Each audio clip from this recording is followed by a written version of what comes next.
இப்போ கூட லேட்டஸ்ட்டாக ஒரு படம்லாம் பார்த்தோம். அதுலலாம் கூட ரொம்ப நல்லா காமிச்சிருந்தாங்க. அந்த படத்துலலாம் வந்து ஆர்மி எவ்வளோ கஷ்டப்படுறான்னு நம்மளாம் கூட பேப்பரில் பார்ப்போம். காஷ்மீரில் பார்டரில் வந்து ஒருத்தங்க தீவிரவாதிகள் சுட்டாங்க, 3 பேர் இறந்தாங்க, 5 தீவிரவாதியை கொண்டுட்டாங்கன்னு இந்த மாதிரி நார்மலாக நியூஸாக பார்ப்போம். ஆனால் நம்ம வீட்லேயோ இல்லை நம்ம ஊர்லேயோ இருந்தால் எப்படி இருக்கும்?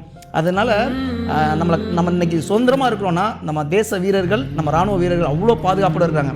எங்கள் சொந்தக்காரங்க, என் வயசில் உள்ளவங்க, எங்கள் சொந்தக்காரங்க நிறைய பேர் ஆர்மியில் இருக்காங்க. அவங்களுடைய ஃபேமிலியெல்லாம் ஒரு நாளும் எவ்வளோ பதற்றத்தோடு இருக்காங்கிறது தெரியும். அதனால் நம்மளுக்கு ஒரு சுதந்திரம் கிடச்சி நம்மளை வாழ வச்சுருக்காங்க அப்படின்னா எங்களுடைய இயக்கம் இந்த டீமில் வந்து நாங்கள் எப்போவுமே 9-6க்கு ஒரு ப்ரேயர் பண்ணுவோம். காலையில் 9-6க்கு 9-6க்கு ஒரு ப்ரேயர் பண்ணுவோம். நம்ம தேச மக்கள் நல்லா இருக்கணும், எங்கள் கூட இருக்கிறவங்க நல்லா இருக்கணும் அப்படின்னு ப்ரேயர் பண்ணுவோம். அதில் மெயினாக எங்களுடைய ப்ரேயரில் வந்து இராணுவ வீரர்கள், அது வந்து இராணுவம்னா இந்திய இராணுவம்னா அதில் அடிமட்டத்துலேருந்து மேஜர் வரைக்கும் இருக்க பெரிய பெரிய ஆஃபீஸர் வரைக்கும் நல்லா இருக்கணும், அவங்க குடும்பம் நல்லா இருக்கணும்னு ப்ரேயர் பண்ணிக்குவோம். அது ஒரு உணர்வுபூர்வமாக இருக்கும்.